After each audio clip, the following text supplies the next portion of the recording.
बंगाल में मुस्लिम वोट के बिना ममता का चौथी बार सीएम बनना मुश्किल हो सकता है। पिछले कई चुनाव में बंगाल का मुसलमान ममता को एकजुट होकर वोट कर रहा है। 2006 के विधानसभा चुनाव में ममता को 22% मुस्लिम वोट मिला था। 2011 के चुनाव में ममता को मिलने वाला मुस्लिम वोट 35% तक पहुंच गया। 2016 विधानसभा चुनाव में ममता को 51% वोट मिले। तो 2021 के विधानसभा चुनाव में उन्हें बम्पर मुस्लिम वोट मिला। 75% मुसलमानों ने टीएमसी पर मोहर लगाई। 2024 के लोकसभा चुनाव में भी ममता को 73% मुस्लिम वोट मिल चुका है। यानी पिछले 15 साल में ममता के लिए मुस्लिम सपोर्ट 35 से बढ़कर 75% हो चुका है। अब हुमायूं कबीर बाबरी मस्जिद के सहारे 100 सीट जीतने का ख्वाब देख रहे हैं।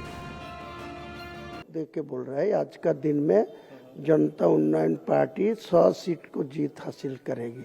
तो मैं 100 सीट के जीत हासिल करेगी बीजेपी को खिलाफ, टीएमसी को खिलाफ। तो ममता बनर्जी इतना सनातनी है, इतना सारे मंदिर कर रहा है, जगन्नाथ मंदिर कर रहा है, दुर्गायन कर रहा है, काली मंदिर कर रहा है, इतना सारे दुर्गा पूजा में अनुदान दे रहा है। तो उनको पास हिंदू लोग वोट क्यों नहीं देंगे? तो वो खुद 150 सीट जीत हासिल कर लीजिए ना। मैं 100 सीट हासिल करेगी 294 से, तो वो ममता बनर्जी 150 करेगी तो वो तो सत्ता में आ जाएगी। गवर्नर को पास जाके वोट ले लेंगे। मैं विपक्ष में बैठेगी, क्या दिक्कत है?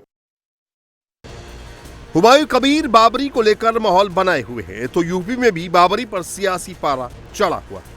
यूपी के सीएम योगी कह चुके हैं कि कयामत आने तक बाबरी मस्जिद बनने वाली नहीं है। कयामत का दिन तो कभी आना ही नहीं है और इसलिए बाबरी ढांचे का पुनर्निर्माण कभी होना ही नहीं है। तो यूपी में हिंदूवादी संगठन बाबरी मस्जिद के खिलाफ मार्च निकाल रहे हैं। अगर बाबरी बनी तो उसे गिराने का ऐलान कर रहे हैं।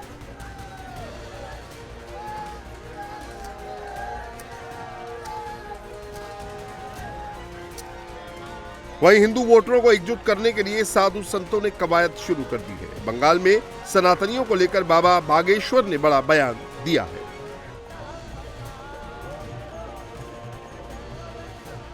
धीरेन्द्र शास्त्री ने कहा, सिर्फ मठों में भजन करने से हिंदुत्व नहीं बचेगा। आत्मरक्षा के लिए, धर्म की रक्षा के लिए, सनातन की रक्षा के लिए माला के साथ भाला भी उठाना पड़ेगा। बागेश्वर धाम लगातार हिंदुओं को एकजुट करने में जुटे हैं। हिंदू राष्ट्र और सनातन की बातें कर रहे हैं। अब धीरेन्द्र शास्त्री का कहना है कि वो पदयात्रा नहीं, रथ यात्रा करेंगे। रथ यात्रा के जरिए बाबा बागेश्वर एक महीने में 11,000 किलोमीटर की यात्रा करेंगे। बड़ी तादाद में हिंदुओं को जगाएंगे।